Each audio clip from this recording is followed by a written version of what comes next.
नमस्कार दोस्तों, मेरा नाम है परवीन शर्मा और आप देख रहे हैं परवीन शर्मा एडवाइस चैनल। जिंदगी मौत ना बन जाए, संभालो यारो। आप सोच रहे होंगे कि मैंने अचानक ये बात क्यों बोली। जिंदगी मौत ना बन जाए, संभालो यारो। ये गाना एक फिल्म में भी सुना होगा आपने। और ये गाना कहीं ना कहीं बहुत सत्य है। हमने अपने जीवन को, अपनी जिंदगी को इतना सरल समझ रखा है कि जैसे कि जिंदगी ना हो, कोई गाजर मूली की सब्जी हो, जब इच्छा हो काट के फेंक दो या मर जाओ। दोस्तों, अब मेन बात पर आते हैं। इसका जो मेन तात्पर्य है मेरे कहने का, वो ये है कि किसी को भी आने वाली घटना के बारे में पता नहीं होता है। जो होना है वो होकर रहेगा। परंतु दोस्तों, मेरा ये मानना है कुछ बातें, कुछ घटनाएं शायद हमारी गलतियों से होती हैं। अगर हम उन गलतियों पर कुछ कंट्रोल करें तो हो सकता है वो घटनाएं ना हो। जिसमें पहली घटना ये है कि हम अपने छोटे बच्चों को स्कूटरी, मोटरसाइकिल या कोई भी कार व्हीकल चलाने को दे देते हैं। उनके पास लाइसेंस भी नहीं होता है और उनकी उम्र 15 से 16, 17, 18 साल की भी पूरी नहीं होती है और वो स्कूटरी, बाइक, मेन भीड़ वाले क्षेत्रों में जिन रोडों पर बड़े बड़े ट्रक्स चलते हैं, जो कॉमर्शियल व्हीकल्स चलते हैं, या कोई भी टैक्सी या कोई कार चलती हैं, उस पर वो उनको बहुत गलत स्पीड के साथ दौड़ाते हुए मैंने खुद देखे हैं। और मैं दूर की बात तो नहीं करूँगा, जिस कॉलोनी में मैं रहता हूँ, मैंने उस कॉलोनी के बच्चे भी देखे हैं और उनको डांटा भी है एक दो बार।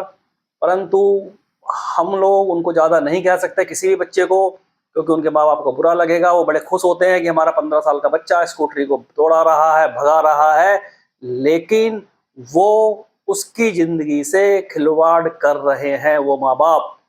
यदि कोई घटना हो घट जाएगी, उस घटना के बाद अगर बच्चे को कुछ हो जाता है, उसके बाद उस परिवार को की अकल ठिकाने पर आ जाती है, पूरे घर की। और अकल ठिकाने तो छोड़ो दोस्तों, हो जाती है पूरी ज़िंदगी खराब, पूरे घर की ज़िंदगी खराब।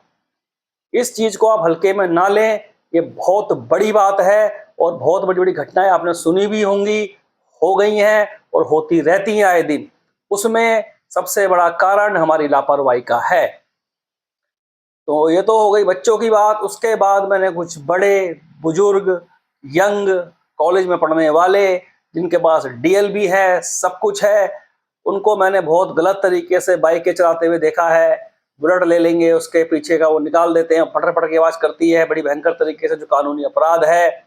और उससे बहुत ज़्यादा शोर होता है, जिससे कि लोग परेशान भी होते हैं। तो दोस्तों, अपनी ज़िंदगी को हल्के में ना लें। मरना तो बहुत आसान है, लेकिन ज़िंदगी को चलाना बहुत मुश्किल काम है। ज़िंदगी चलाने के लिए हमको खाना पड़ता है, पीना पड़ता है, पानी पीना चाहिए, और भी हमें तमाम तरीके की बीमार हो जाते हैं, दवाइयाँ लेते हैं, क्या-क्या नहीं करते हैं ज़िंदा रहने के लिए। कुछ नहीं छुपा है किसी से। घर बनाते हैं, मकान बनाते हैं, कर्जा लेते हैं बैंक से, अपना बिजनेस करते हैं, सब कुछ करते हैं हम अपनी ज़िंदगी चलाने के लिए। रोटी का इंतजाम करते हैं सुबह शाम, सब कुछ करते हैं, परंतु 2 मिनट में रोड एक्सीडेंट में हमारी या हमारे किसी परिवार वाले की या किसी रिश्तेदार की मौत हो जाती है। और आता है फ़ोन कि साहब वो बाइक से जा रहे थे, उनकी ट्रक से भिड़ंत हो गई या वो चलते चलते गिर पड़े और उनकी मौत हो गई। दोस्तों, ये बातें तब पता लगती हैं जब घटना घट जाती है। जब तक घटना नहीं घटती है, आदमी इन पर ध्यान नहीं देता है। कुछ लोग मैंने देखे हैं, अपने बच्चे को भेज देंगे, जा बेटा स्कूटरी ले जा और सब्जी खरीद ला बाजार से, दूध लेकर के आ जा। तो वो इस चीज़ को नॉर्मल से ही नॉर्मल बात में लेते हैं कि ये नॉर्मल बात है, जाके ले आएगा। लेकिन दोस्तों, मैं आपको बता रहा हूँ, ये नॉर्मल बात नहीं है। इससे घट सकती है बहुत बड़ी घटना। और आपकी एक सब्जी बच्चे से मंगाना या सिगरेट, बीड़ी भी मैंने देखे हैं, वो उससे माँ बाप मंगाते हैं बच्चों से, वो आपको बहुत भारी पड़ सकता है, हद से ज़्यादा भारी पड़ सकता है। तो मैं ये नहीं कह रहा हूँ कि घटनाएं बंद हो जाएंगी, लेकिन अगर इन पर कंट्रोल करा जाएगा, इन बातों पर, तो घटनाएं कम जरूर हो जाएंगी। ये मैं आपको लिख के देता हूँ, क्योंकि दिन पर दिन इतना ट्रैफिक होता जा रहा है। आपने देखा है कि हर शहर के अंदर इतनी कारें हो चुकी हैं, उनकी इतनी पार्किंग नहीं है। कभी ऐसा होता है, कई बार खुले एरिया में भी अगर आप जाओगे ना, तो वहां भी आपको अपनी कार लगाने को जगह नहीं मिलेगी। आपका काम कहीं होगा, कार आपको कहीं लगानी पड़ेगी।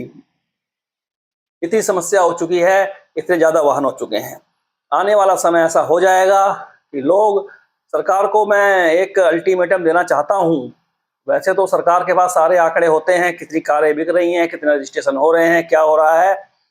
इन पर रोक लगाएं, एक फैमिली में एक ही कार की अथॉरिटी दें, क्योंकि इतनी कार जो लगातार बिक रही हैं मार्केट के अंदर, इससे हो रहा है, एक तो प्रदूषण तो हो ही रहा है, भले BS6 गाड़ियां निकाल दी हैं फिर भी प्रदूषण हो रहा है।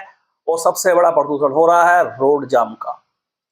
इतना रोड जाम हो रहा है, ट्रैफिक जाम हो रहा है, अगर कोई व्यक्ति बीमार पड़ जाए तो एम्बुलेंस का निकलना भी मुश्किल पड़ जाता है। मैंने बहुत बार देखा है कि एम्बुलेंस होटर मारती रहती है, आगे खड़ी हुई गाड़ियां हटती नहीं है। उसका रीजन ये है, वो हटेंगी भी कैसे, जाम जो लगा है बहुत आगे तक लगा है, उसको हटाना पॉसिबल नहीं है। कितनी भी जल्दबाजी पुलिस कर ले, कोई भी हटाने की कोशिश कर ले, फिर भी अच्छा खासा समय लग जाता है। और बहुत सारी घटनाएं ऐसी हैं कि एम्बुलेंस के अंदर मरीज ने दम तोड़ दिया है, या कई बार डिलीवरी भी एम्बुलेंस के अंदर हो गई है, वो माँ हॉस्पिटल तक नहीं पहुंच पाई क्योंकि रास्ते में जाम था। तो दोस्तों, इन चीजों को हल्के में ना ले। जिस प्रकार से ये लोन लगातार हो रहे हैं, गाड़ियां लेना, कार लेना, बाइक लेना एक खिलौने की तरह हो चुका है, एक मामूली सी बात हो गई है। कोई भी जाता है 2 मिनट में कार उसको मिल जाती है, और उसके बाद चाहे भले ही वो परेशान रहे उसे चलाने में। तो मेरा कहने का मतलब आपसे इतना ही है, अगर आप पैसे वाले भी बहुत ज़्यादा हैं तो बहुत ज़्यादा व्हीकल ना रखें, और उससे सिर्फ हानि के अलावा कोई लाभ नहीं होने वाला। एक तो आपका नुकसान उसमें ये होगा कि व्हीकल पुराना होगा तो उसमें पैसे कम होते चले जाएंगे, और कई बार लोगों को अपनी टोर जमाने के लिए, हमारा एक कार के अंदर 4 लोग 5 लोग जा ही सकते हैं, मगर 3 गाड़ी जाती हैं, 2 पीछे चल रही है, आगे चल रही है।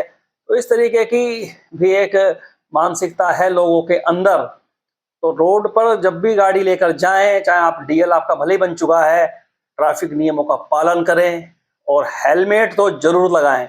बाइक सवार जितने भी हैं हेलमेट जरूर लगाएं, क्योंकि हेलमेट जब नहीं लगा होता है और हमारा एक्सीडेंट होता है, या एक्सीडेंट नहीं भी होता है, हम वैसे ही गिर जाते हैं चलाते हुए स्कूटरी या मोटरसाइकिल, और हमारा सर डिवाइडर में या सड़क पर, क्योंकि गिरते समय हमारे शरीर का जो बैलेंस होता है वो हमारे हाथ में नहीं होता है, वो होता है हम कितनी स्पीड से गिरे, वो हमारे गंतव्य के कारण हम कितनी स्पीड में गिरे, और हम किस कंडीशन में गिरेंगे, कहाँ हमारा सर लगेगा, कहाँ हमारी टांग लगेगी, कहाँ हमारा पैर लगेगा, हम उस पर उस समय कंट्रोल नहीं कर सकते।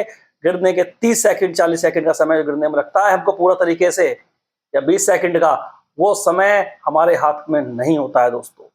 और उसमें अगर आपके हाथ पैर में चोट लगती है तो आप ठीक हो जाते हो। यदि आपके ब्रेन में चोट लग गई, चाहे वो आप सीढ़ी से गिर जाओ, चाहे ज्यादातर गिरने के चांस वाहन से ही होते हैं, तो कुछ भी हो सकता है। आप पागल हो सकते हो, आप कोमा में जा सकते हो सकता है जिंदगी भर आप उठो ही ना, क्योंकि हमारा शरीर का एक एक अंग हमारे दिमाग के चलने से ही काम करता है।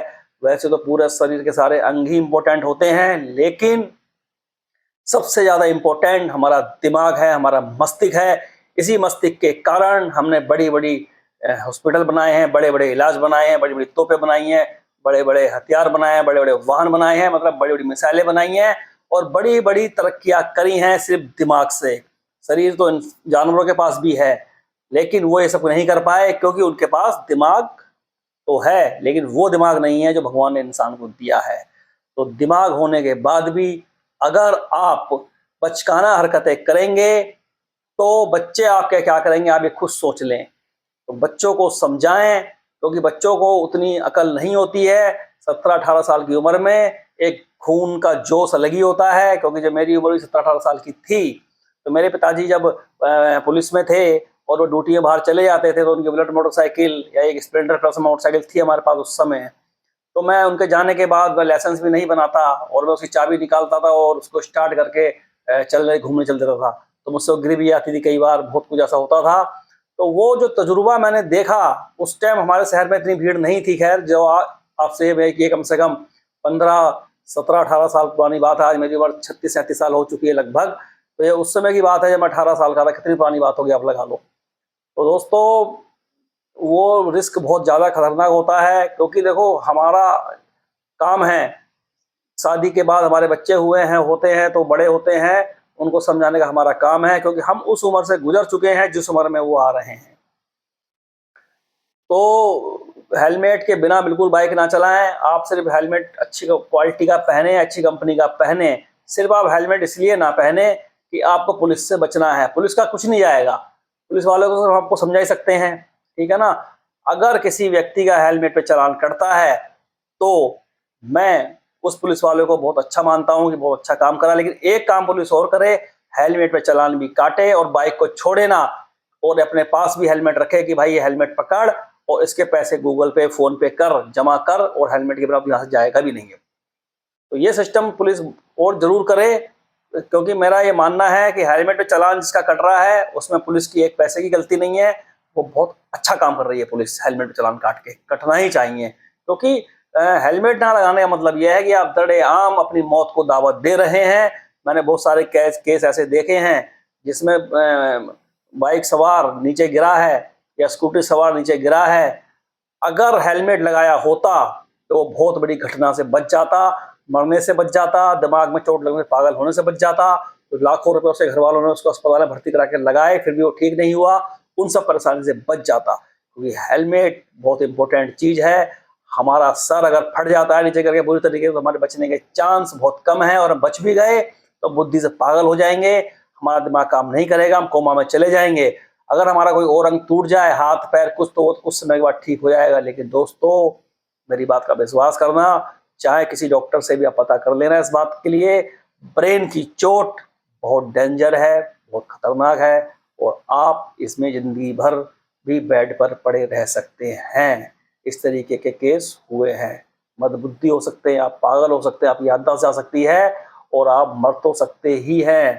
तो इसीलिए मैंने शुरू में बोला था, जिंदगी मौत ना बन जाए, संभालो यारो। तो संभालने का मतलब यही है कि रोड पर संभल के चलें, जो ट्रैफिक के नियम उनका पालन करें, ना कि फालतू के स्टंट करें, या मोटरसाइकिल 4 लोग बैठ के मैंने देखे भागते हैं, दौड़ते हैं, वो सब अपना नुकसान कर रहे हैं, अपने परिवार को बर्बाद कर रहे हैं, और कुछ नहीं कर रहे। इससे ज्यादा वो कोई शौक नहीं कर रहे हैं, वो सिर्फ शौक कर रहे हैं बर्बादी का और अपनी मौत का। ठीक है दोस्तों, अगर मेरी वीडियो, मेरी बात आपको समझ में आई हो और पसंद आई हो तो सब्सक्राइब और लाइक कर दें, इस वीडियो को शेयर कर दें, क्योंकि ये सब बातें लोग जानते हैं परंतु इनका फॉलो नहीं करते हैं दोस्तों। नमस्कार दोस्तों।